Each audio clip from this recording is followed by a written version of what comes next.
¿Qué tal todos? ¿Cómo están? Muy buenos días. Bueno, hace mucho que no hago un video en vivo por Facebook, pero hoy sí lo voy a hacer porque hay amigos investigadores también que me preguntaron una opinión o qué pienso sobre lo que dijo el historiador brasilero, ¿verdad? Sabemos, ¿verdad? Doratioto siempre va a estar al servicio de Itamaraty y siempre va a estar en la justificación de los crímenes de guerra alevosos que se cometieron contra el pueblo paraguayo.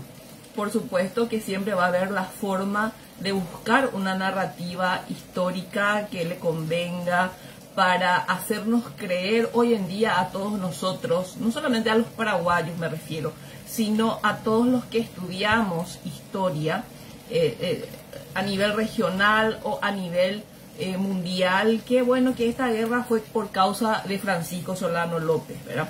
Cuando cualquier estudioso de política, cualquier estudioso militar de las guerras sabe perfectamente que un poder nacional, es decir, que el poder nacional que poseen los estados no se va a movilizar por una sola persona. Eso es absurdo, ¿verdad? Y en este sentido no estamos hablando de la movilización de un Estado contra otro nada más. Estamos hablando de un poder nacional multiplicado por 3. Estamos hablando de Argentina, estamos hablando del Brasil, estamos hablando del Uruguay. Ese poder nacional que conlleva varias aristas, varias expresiones, otra vez, ¿verdad? Que se canalizan en una guerra y se focalizan en la expresión militar. Y hacer todo ese movimiento cuesta muchísimo, y pretender que esto solamente se haya hecho por el tema del mariscal Francisco Solano López es un folclorismo, o es un cuento, o es una suerte de panfleto, lo que ustedes le quieran llamar, pero está muy lejos de ser historia. Obviamente las guerras no son fáciles, las guerras son violentas, pero de ahí a justificar el asesinato de niños y tratar de exculpar, ¿verdad?, la injerencia británica en esta guerra es una cuestión, no sé, hasta tonta, ¿verdad? Si nosotros leemos lo que Doratioto escribió o lo que manifestó, ¿verdad?, justamente acá, chica, acá está el perrito jugando con las cositas y por favor le pueden sacar, por favor, a Marvy. Oh, discúlpenme, mi perrito siempre armando desastre por acá, pero es porque es chiquitito, ¿verdad? Bueno, lo que quería decir, lo que manifestó Doratioto no es nada original, ¿verdad? Lo que él dice siempre está apoyado en ciertos postulados de historiadores británicos, porque los historiadores británicos también le quieren sacar la cola a la jeringa de este tema, ¿verdad? Por ejemplo, Desmond Platt, Edward Tay, Vettel, ¿verdad? Todos estos historiadores británicos muestran, ¿verdad?, la inocencia justamente de los británicos en la guerra de la Triple Alianza. ¿Por qué lo hacen? Y por qué hay gente que cree, y porque solamente cree, está centralizado en un punto. Nosotros tenemos que entender que esta guerra fue una guerra, gente, regional. Es decir, no hay que tener una mirada de topo o tipo de los caballitos o que acá nomás se pone, no. Hay que tener una mirada más amplia en temas de la guerra, en temas de las alianzas, cómo funcionaba la geopolítica nuestra en esa época, ¿verdad? Entonces, lo que dicen es que estos historiadores británicos, y que lo repite Doratioto como un lorito, es que los británicos tuvieron una suerte de política neutral, una política de no interferencia. Imagínense, eso es lo que estos historiadores británicos sostienen en sus obras, ¿verdad? Y que yo les digo que tienen que leer, ¿verdad?, para matarse de risa, porque tratan de justificar esto a toda costa, ¿verdad? Ustedes saben, lo recordarán, habrán leído las incursiones inglesas en esta región del Río de la Plata a partir del año 1806-1807, ¿verdad? Donde los criollos, tanto de Buenos Aires como de Montevideo, le mostraron a los ingleses que militarmente no podían, ¿verdad? Que acá había una fuerza para defender los intereses. Entonces los ingleses tomaron otra estrategia de sometimiento, que no fue la militar, sino fue una estrategia más bien del endeudamiento, ¿verdad? Entonces, por supuesto que las bancas privadas inglesas tuvieron muchísimo que ver desde ese punto y mucha más fuerza, ¿verdad?, con el tema estratégico de cómo someter a las grandes élites de la región, y eso era a través de los empréstitos. Es decir, no tener esa visión es tener, como yo le digo, es una narrativa muy sesgada la de Dora Piotto, ¿verdad? Bueno, deberían de tener esta visión un poquito más amplia, ¿verdad? Obviamente que Dora Piotto esboza una narrativa que le canta, que le conviene para los intereses de Itamaraty, para los intereses del Estado brasilero. Él escribe según esos intereses, pero eso no quiere decir que lo que él diga sea 100% así o 100% cierto. Por más triste que aquí existan investigadores que acepten todo lo que dice Dora Piotto sin ninguna crítica y sin ningún cuestionamiento, ¿verdad? Es decir, parece que la gente se olvida que para hablar de guerra existen teorías comprobables, es decir, teorías científicas comprobables, ¿verdad? Y justamente tenemos a varios teóricos de la estrategia militar. Clausewitz, ¿verdad?, que dice claramente su famosa frase que la guerra es la continuación de la política por otros medios, ¿verdad? Y por supuesto que hay que entender que en una guerra la expresión concentrada en una guerra no solamente es el poder militar, sino también la parte de la economía, el poder económico. Bueno, entonces ustedes tienen que saber un dato que Dora Piotto parece que le agarró una suerte de, no sé, se olvidó el tipo de dar este dato, que a partir del año 1860 y el año 1865, escuchen esto, entre 1860 y 1865, Río de Janeiro, la corte, los nobles, el emperador, como le quieran llamar, recibe aproximadamente unos, casi, son 12.190.000 libras, ¿verdad?, esterlinas de la banca inglesa. Estamos hablando de aproximadamente un monto de 12 millones de libras esterlinas de la banca inglesa. Eso reciben los brasileños, ¿verdad? Justamente la casa Rothschild, es decir, es el intermediario de todo esto, el que hicieron la gestión y el que le dio la plata fue la casa Rothschild, y eso entre 1860 y 1865. Estamos hablando de un monto impresionante si nosotros analizamos y estudiamos la economía, el comercio exterior del Brasil a partir del año 1860, ¿verdad? Es un monto altísimo, ¿verdad? Entonces, dentro de ese contexto de lo que pasaba con Brasil, que Brasil estaba recibiendo esta cantidad de dinero, ¿verdad? Nosotros no teníamos, vamos a decir, un comercio así también. Tampoco hay que ser fanático, hablar del gran desarrollo, que nosotros éramos una suerte de competencia para los ingleses. No, tampoco era así. Sino que la guerra que nos hicieron a nosotros, a los ingleses, le vino como una suerte de anillo al dedo para poder colocar estos empréstitos tanto en el Brasil como en la Argentina, es decir, tenerle de los cuellos a esta gran élite, y por efecto dominó, por efecto de guerra, obviamente Paraguay en algún momento también caería en los préstamos, cosa que se puede notar a partir del año 1870 con los préstamos que se hicieron, bueno, acá en nuestro entorno local, bueno. Entonces, estas libras esterlinas, estos millones que recibió el Imperio del Brasil, específicamente don Pedro II,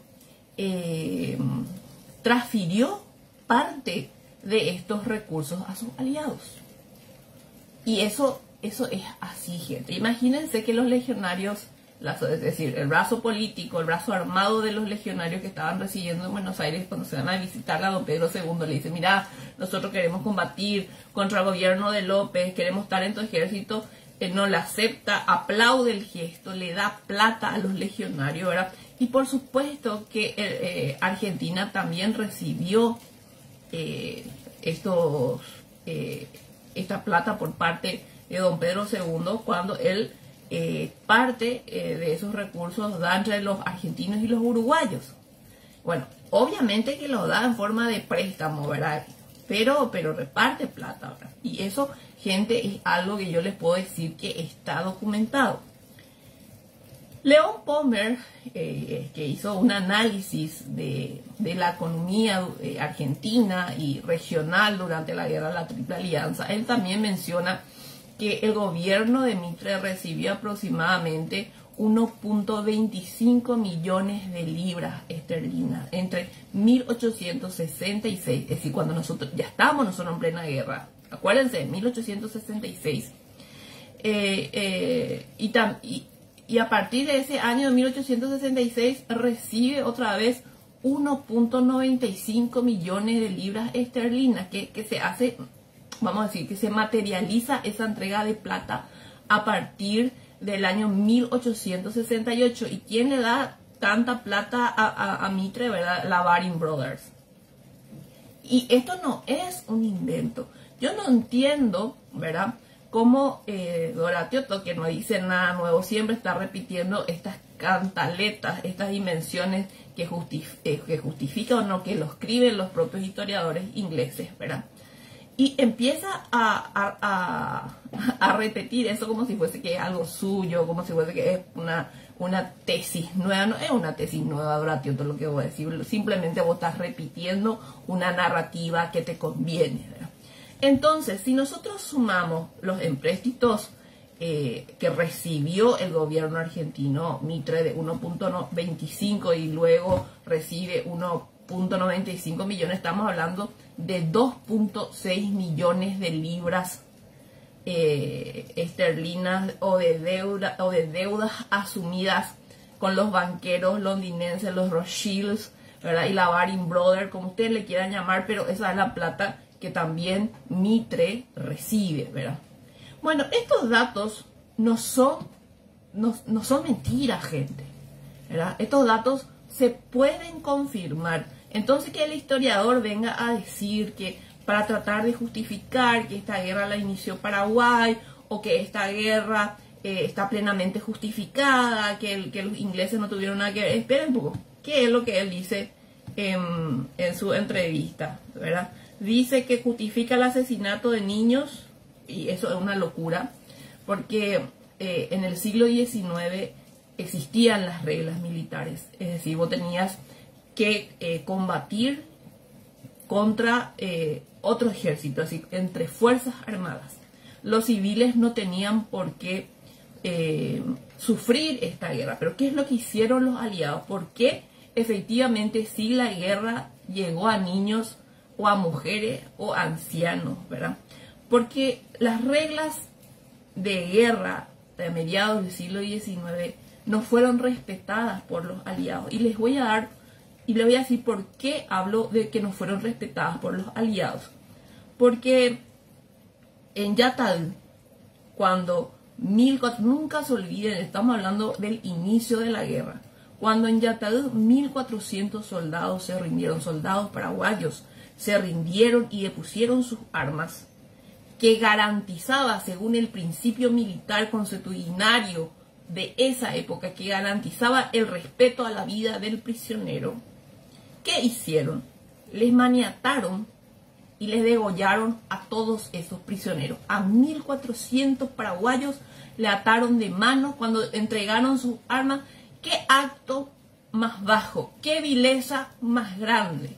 Eso hicieron con los soldados paraguayos. Entonces, ¿cuál es la enseñanza? ¿Qué te dice? ¿Qué lectura uno puede hacer ante esta situación? Que rendirte, que entregar las armas o deponer las armas contra los aliados, comportándose de esta forma, violando todo el derecho internacional público de esa época, del siglo XIX, que sí existían. No es cierto que no existían principios militares, sí existían. Y si quieren saber en mayor detalle, pueden buscar el libro que lanzamos en el 2022, Los crímenes de la Triple Alianza contra Paraguay. ¿Por qué? Porque ahora me están llamando de todas partes, me están llamando correntinos, me están llamando a todos, decir, profesora, queremos estudiar tu obra. Claro, ¿por qué? Porque no les conviene, pues, ¿verdad? Ellos quieren cambiar una realidad que yo plasmé con un trabajo de investigación para decir, no existía el derecho de guerra. Pero por supuesto, la guerra es algo inherente al ser humano, lamentablemente, pero es algo que hay que decirlo. Y siempre existieron analistas de la guerra y cómo la guerra se tenía que realizar. Eso lo vemos desde la antigüedad, con más fuerza luego en el inicio del modernismo, ¿verdad? Pero hay que entender esto. Bueno, ¿y por qué les estaba diciendo además este tipo de cosas? Y dice que justifica el asesinato de niños. No es justificable, ¿verdad? No es, y minimiza el financiamiento inglés. Yo no entiendo que le dan plata, los ingleses hoy en día que hasta ahora quieren negar su participación o se venden por ahí a estudiar un poquitito y tener un título en Inglaterra. Dice, el libro fue publicado, y estas son las cosas que le gustan publicar a los medios, ¿verdad? El historiador contradice la versión contada por los profesores de historia. Obviamente le baja la caña a Chiavenato porque no le gusta que Chiavenato le haya dicho en su momento la verdad. Y dice, niega el verse amenazado por el desarrollo del Paraguay, Brasil y Argentina. Podemos decir que el desarrollo del Paraguay no era, vamos a decir así, algo monstruoso, pero sí era algo importante e interesante en la región. Y lo que Chiavena, es decir, lo que Doratioto, no dice, es que sí le molestaba que el Paraguay, desde la época del doctor Francia, esta continuidad la tuvo don Carlos Antonio López y por supuesto que Francisco Solano López, por eso es que llegamos a la guerra, el defender la soberanía nacional. Es decir, la soberanía nacional no es un eslogan romántico, gente.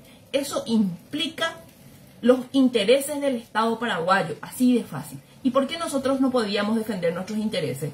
Es decir, hoy en día, en pleno 2024, que no estamos tan altos nosotros de tantos entreguismos por parte de nuestros políticos. No teníamos políticos entreguistas nosotros, defendíamos nuestros intereses nacionales. De eso se trata la soberanía nacional.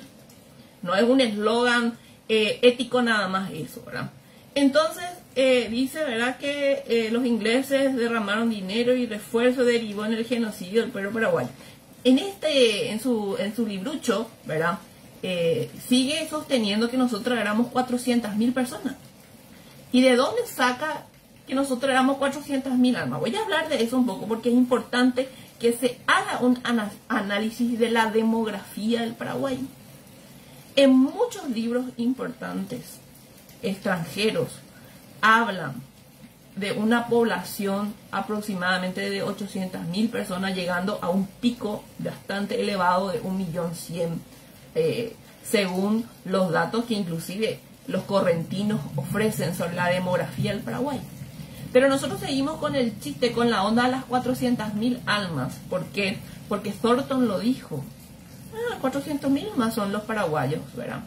Thornton, que no hizo ningún levantamiento de datos, o también se guían por el censo del año 1846 de Basilio López, cuando el propio obispo Basilio López reconoció el error de su censo y por eso fue rechazado por don Carlos Antonio López. No, pero eso, claro, porque como favorece a la narrativa de los 400.000, de las 400.000 almas, para que no sea, una matanza tan grande, ¿verdad?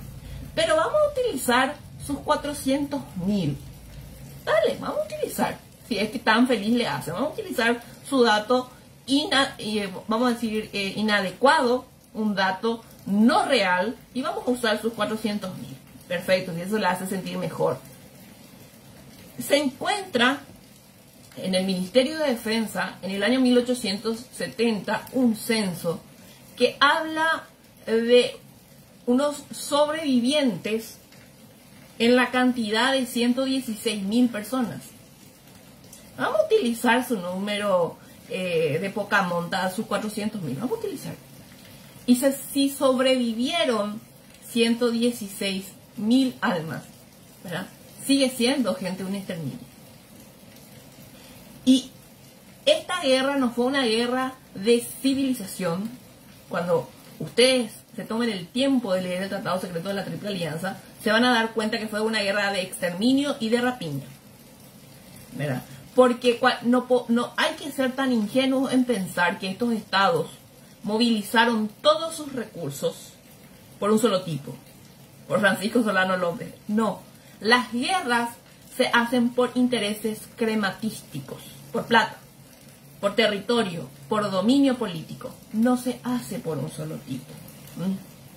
Entonces, los que investigamos historia sabemos las pretensiones de guerra que siempre tuvieron los brasileños y los argentinos.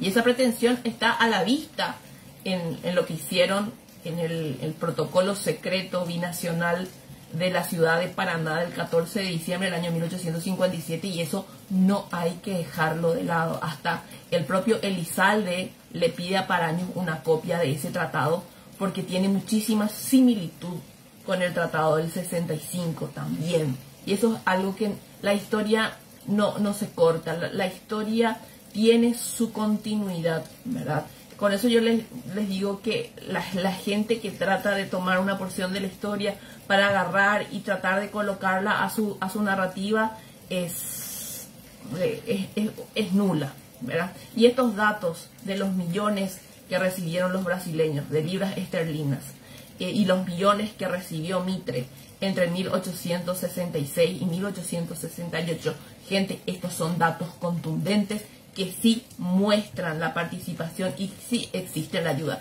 ¿Y por qué la ayuda del préstamo no fue para Paraguay? Y la justificación que dan los ingleses y la justificación que da este investigador, voy a tener que ser un poco delicada, este investigador brasilero, Doratiuto, es que cómo se le va a dar empréstito al Paraguay si está atrapado y está clausurado por todos nosotros, ¿verdad?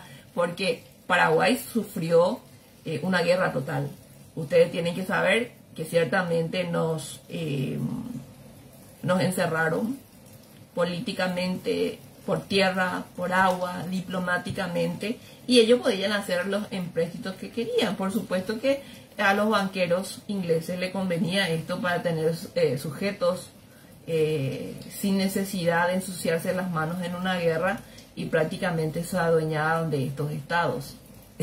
Y el que no quiere ver, y bueno, que no vea, ¿verdad?, en su libertad. Entonces, esto materializa, es decir, lo que yo les digo es que se hace contundente, fundamental la posición de la política del Imperio Británico. Vos le das empréstito a fulano, le das empréstito a mengano, pero a fulanito de tal no. ¿Por qué? Porque fulanito de tal no era tan importante en el aspecto de que iba a caer nomás por efecto dominio. Iba a caer nomás. Un país destrozado, un país avasallado, va a necesitar en un momento 1+1 en tema de las guerras y en economía, las consecuencias. Va a necesitar nomás hacer plata. ¿Y quién te va a prestar? Y ahí van a estar ellos, ¿verdad? Por eso es que los monopolios ingleses surgen en 1870. ¿Por qué no surgieron antes? Porque don Carlos Antonio López y Francisco Solano López, ellos trabajaban por nuestros intereses, no por los intereses, ni por el capital, ni por el beneficio de los extranjeros a través de nuestros recursos. No era así. Pero aparte, ¿verdad?, de la financiación que es comprobable, existen otros hechos dentro de la historia que echa por suelo esta narrativa tan parcial de Doratiuto. Los informes hostiles que existen, los informes hostiles que escribieron en contra de nuestro país, gente. Una cantidad inmensa de informes para la Foreign Office inglesa, hablando, calumniando al Paraguay de una forma hostil, y fueron firmados por los agentes diplomáticos. Que estos agentes, no se olviden nunca, estos agentes diplomáticos tenían su partida, tenían sus beneficios cuando colocaban empréstitos en los estados. Tenían ellos también, era como una suerte de intermediarios bancarios. Ellos colocaban plata y recibían plata, ¿verdad? Y justamente Thornton, tenemos que saber que era un representante diplomático que estaba radicado en Buenos Aires, ¿verdad? En el año 1864, él le escribió a nuestro canciller paraguayo, a José Vergés, le escribe lo siguiente, abro cita, en documentos está esto, gente, escuchen qué bien.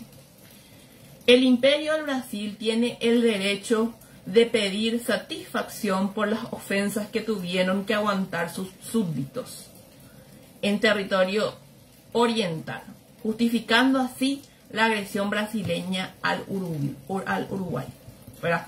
Sabiendo que el Paraguay, Thornton sabía que nosotros no es que mandamos una nota una nota de oficio diciendo, miren gente, ustedes están cambiando la política regional, le envió al Brasil, y si ustedes atacan y rompen el equilibrio del plata, porque acá hay un tema con el concepto del equilibrio del plata. La gente cree que el equilibrio del plata es un tema de poder y lo analizan mal.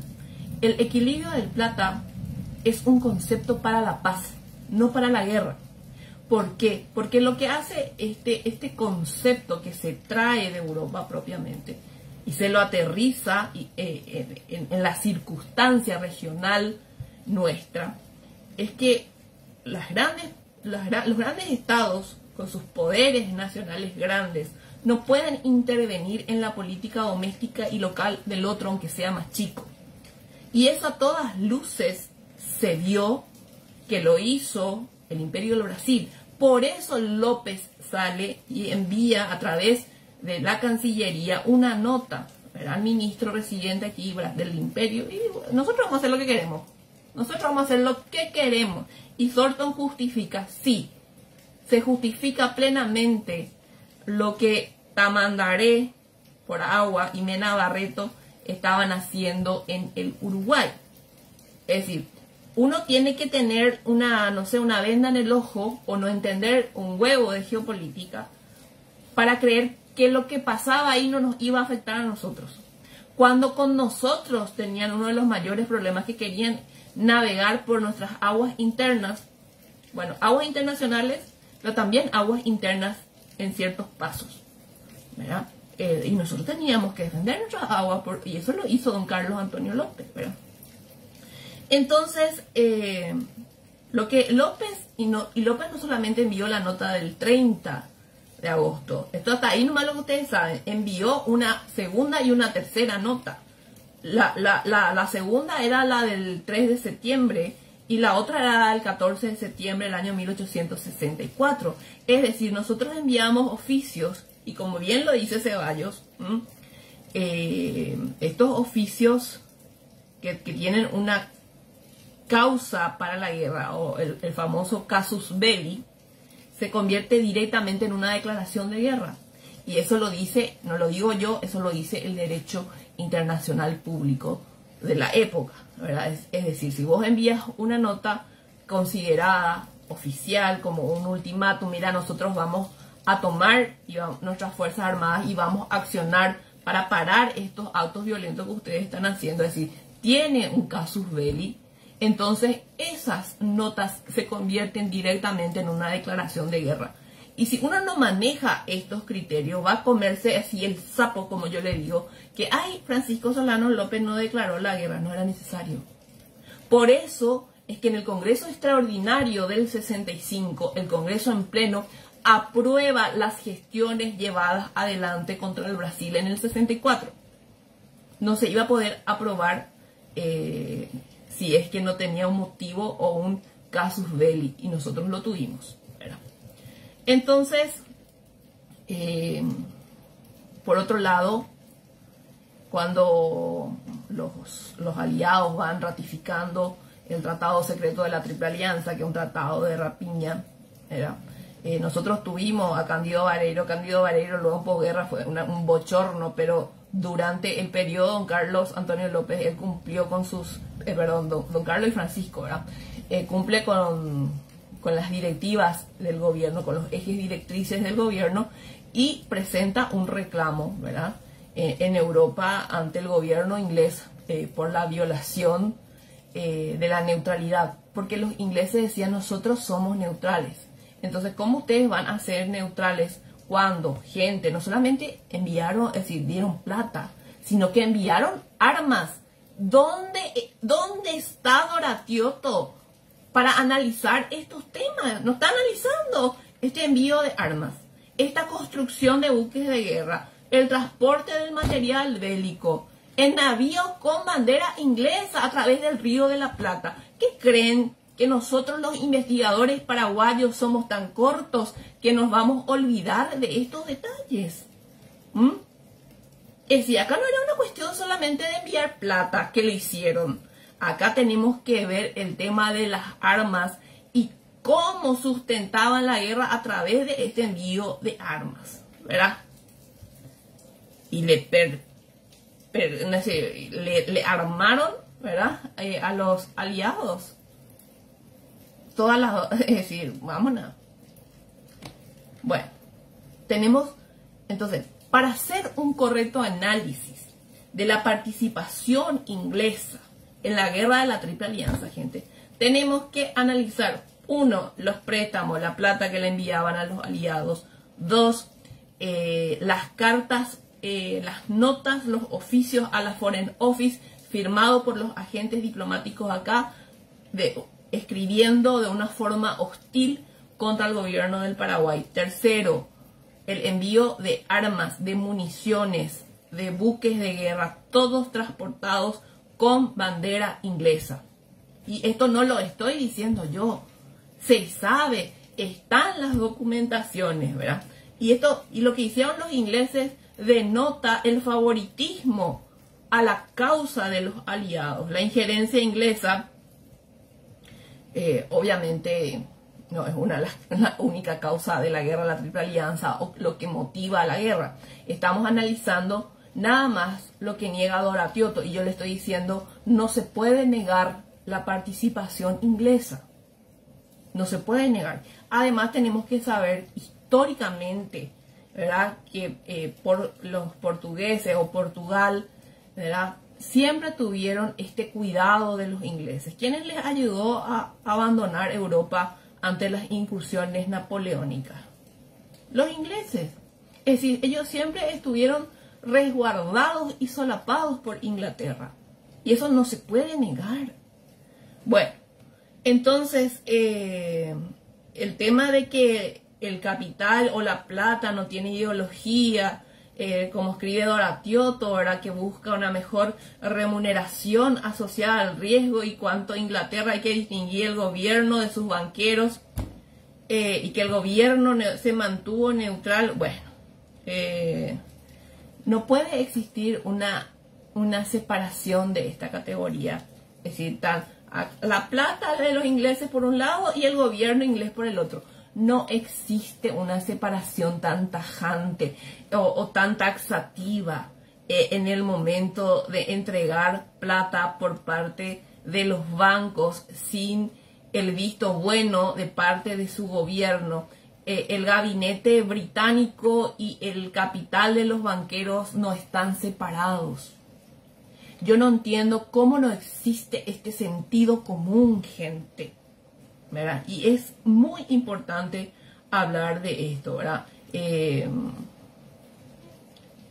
Y estos gobiernos, por supuesto, actúan al servicio de intereses capitalistas.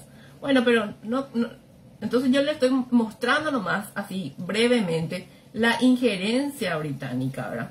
Y después que dice que Caxias no habría arrojado los cuerpos de soldados fallecidos al río. Sí se arrojó. Existen testimonios. Sí, Caxias, cuando en el 67 la gente se enfermó de cólera, sí se tiraban los cuerpos para que la contaminación generalizada, ¿verdad? Tenían la costumbre de quemar o enterrar a sus cuerpos.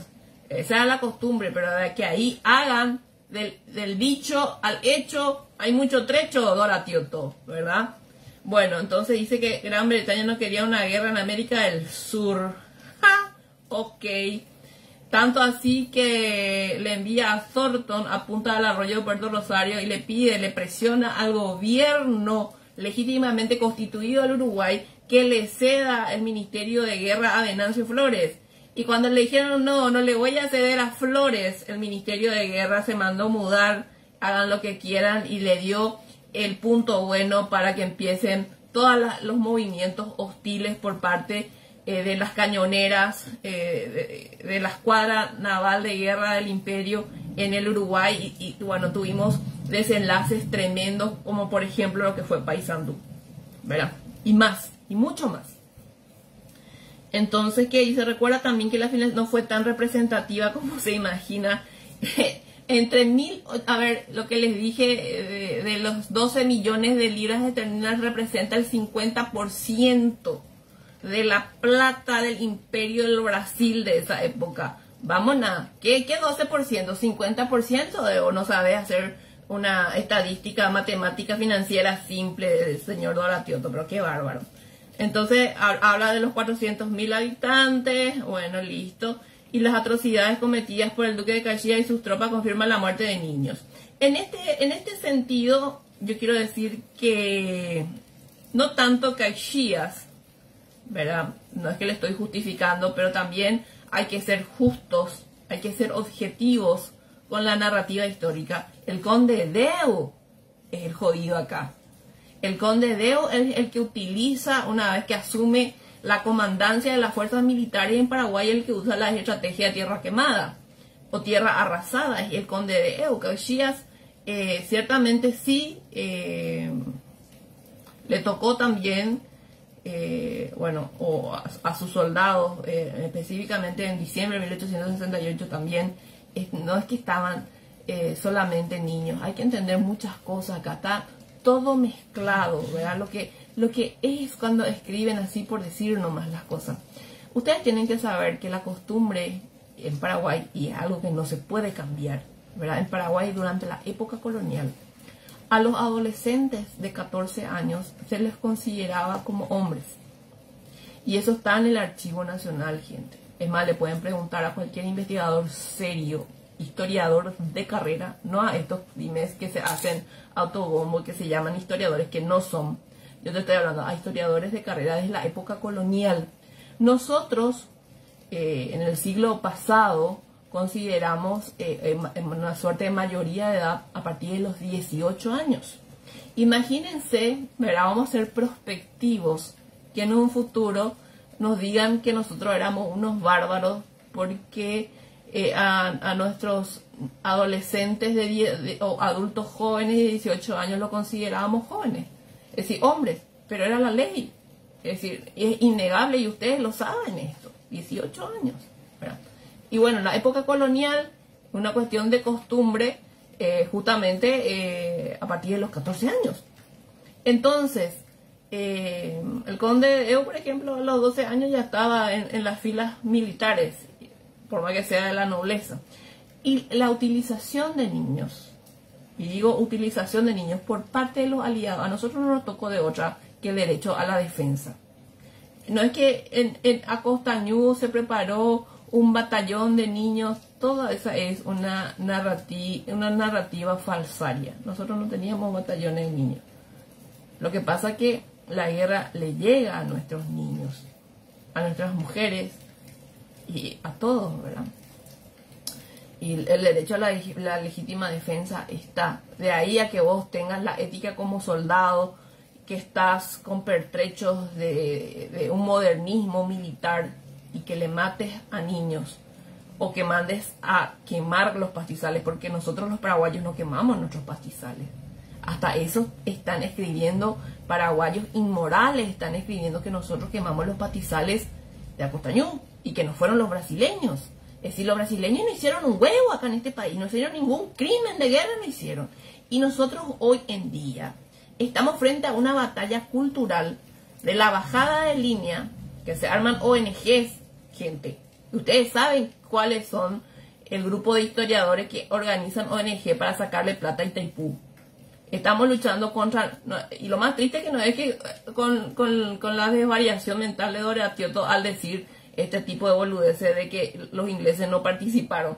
Participaron en plata, participaron en notas diplomáticas y participaron en el envío de armas. Es más, traían las armas los tipos para los aliados. Y eso muestra una inclinación a la causa favorable de los aliados. Es innegable. Otra cosa, nunca se olviden que el banco y el gobierno no están taxativamente separados, están juntos. Tenemos que analizar todas estas consecuencias antes de hacer este tipo de afirmaciones así ligeras que hoy todo el mundo está preocupado. Yo no estoy preocupada, ¿verdad?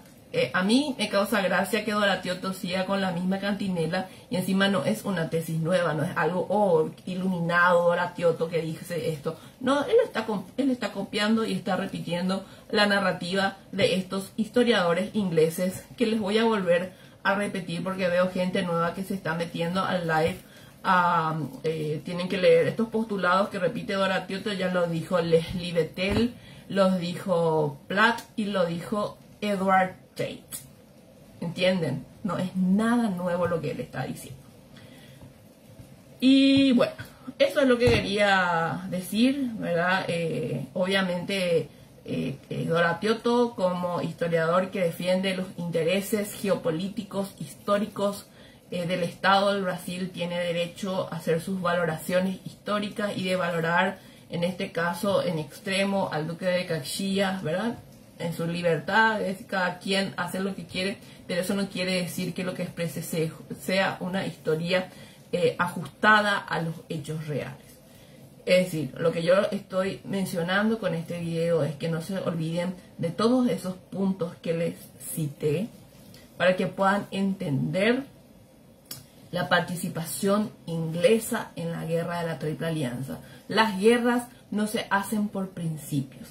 Las guerras no se hacen para civilizar a nadie. Las guerras se hacen por intereses crematísticos y por dominio político y por dominio cultural. Estamos. Entonces, no se dejen engañar cuando surgen este tipo de entrevistas en los medios de comunicación. Y les pediría que por favor compartan este video con su grupo de amigos, que lo destaquen entre sus seguidores, ¿verdad? Porque es una explicación, aunque por una cuestión de falta de tiempo mía, porque tengo otras cosas que hacer, esto es mucho más profundo, pero traté de ser justamente lo más didáctica posible para que ustedes puedan comprender y que no crean que los ingleses no tuvieron participación en esta guerra. Sí que la tuvieron. Bueno, que tengan un buen día todos. Y no se olviden los sábados de ver mi programa Ñanduti. Besos. Chao, chao.